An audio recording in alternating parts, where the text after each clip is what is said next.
13 अगस्त 1972 की वो तूफानी रात रावलपिंडी के प्रिजनर ऑफ वार कैंप में सन्नाटा था।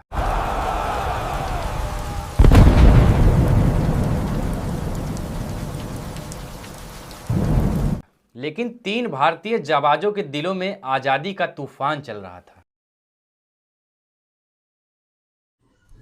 1971 के युद्ध के बाद यहां 12 भारतीय पायलट कैद थे। चारों तरफ हथियारबंद गार्ड्स और 18 इंच मोटी दीवारें।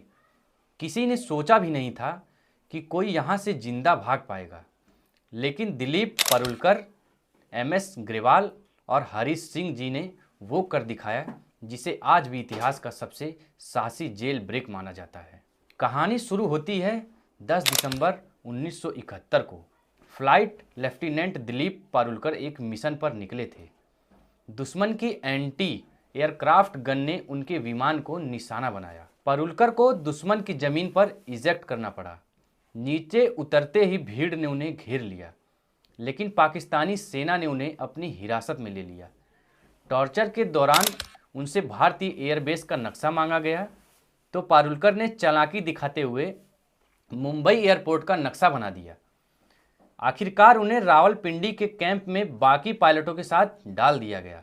युद्ध खत्म हो चुका था, लेकिन युद्धबंदियों की रिहाई में देरी हो रही थी। पारुलकर ने तय किया कि वो हाथ पर हाथ धरकर नहीं बैठेंगे। उन्होंने अपने साथियों को मनाया। उन्होंने कैंप इंचार्ज उस्मान हामिद से एक एटलस और एक कैसेट प्लेयर मांग लिया।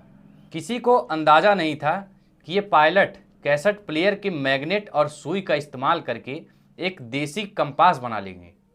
उन्होंने सेल नंबर 4 को चुना क्योंकि वो बाहरी दीवार के सबसे करीब था। दीवार 18 इंच मोटी थी और औजार के नाम पर उनके पास सिर्फ एक कैंची और स्क्रू ड्राइवर था। हर रात ठीक 12 बजे खुदाई शुरू होती। एक शख्स दीवार कुरेदता, बाकी पहरा देते। निकली हुई मिट्टी को वो अपने बिस्तर के नीचे छुपा देते। एक रात तो गार्ड ने उन्हें लगभग पकड़ ही लिया था, लेकिन पायलटों ने सोने का नाटक करके उसे चकमा दे दिया।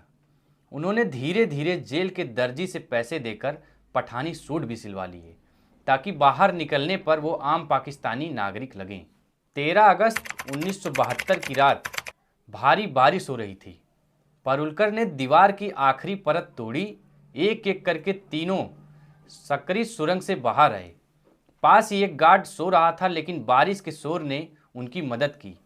उन्होंने कपड़ों की रस्सी बनाई और कटीले तारों को पार करते हुए दीवार फांद गए। वो भागकर बस स्टैंड पहुंचे और पेशावर जाने वाली बस में सवार हो गए। अब उनका लक्ष्य था तोरखम बॉर्डर पार कर अफगानिस्तान पहुंचना। किस्मत तब बदली जब वह बॉर्डर से महज 5 किलोमीटर दूर थे।